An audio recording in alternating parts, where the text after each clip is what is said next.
হ্যাঁ কো ঘটক মশাই মুখ তো দেখি গেল, তাহলে আমরা কবে দেখিবা যামতে? আরে তুই তো দেখিবা যাবার নাইস, কারণ আমার পছন্দ হলে তোকে দেখাবো না কর। তাহলে যাই হোক, আমরা চিন্তা ভাবনা করক, তাতে মুখ দেখি গেল মুই ফটো খান দেখুন। ফটোটা দেখাও। আরে ফটো দেখাবো না কর রে, কেনে? কারণ তুই বেকার ছেলে না। হ্যাঁ ও বেকার বলে কি আমরা মেয়ের ফটো খান দেখারও যোগ্যতা রাখিনি? মেয়ের কিনা মেয়ের দাদের ছবি খাওয়া দেখার যোগ্যতা নাই তোর।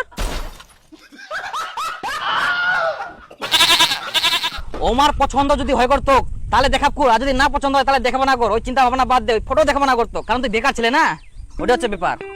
তাহলে থাক, বিগুলা নেলবা হবে, সময় নাই, সময় নাই। কি বলছি এটা যদি না হয় তাহলে এই গরিব মেয়ে দেখো তো, গরিব ঠিক আছে দেখবো হবে ওরকমে। না গাই দাও 10,000 টাকা বেশি দিব।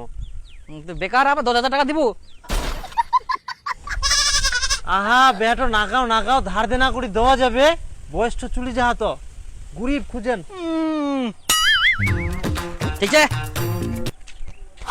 এই ধর্মেন্দ্র দা, এই ধর্মেন্দ্র, ওই দেখছিস? এই ধর্মেন্দ্র শুন শুন শুন শুন, একটা চাকরিওয়ালা ছেলের খোঁজ পাওয়া গেলে। চাকরিওয়ালা? হ্যাঁ খুব সুন্দর ছেলে। আচ্ছা বুঝতে পারলেন তো? তোমরা যদি চাই দেখবা যান তাহলে আমি যোগাযোগ করবো নাকি?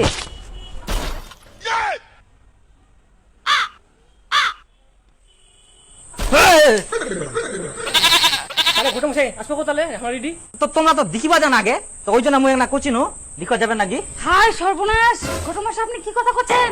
মান সম্মানের ব্যাপারে কি ওগুলো কথা না, আগে ছেলে বাড়ির লোকজন আসবে।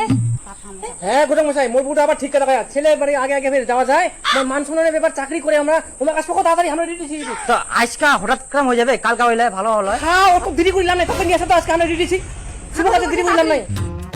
এরম লোক বেকার চাকরি বলে কোনো দামে নাই, আগে দেখা যায় বলে, আর চাকরিওয়ালা পাইয়া থাকে লাফা খুনে আড্ডা করলি খুনে।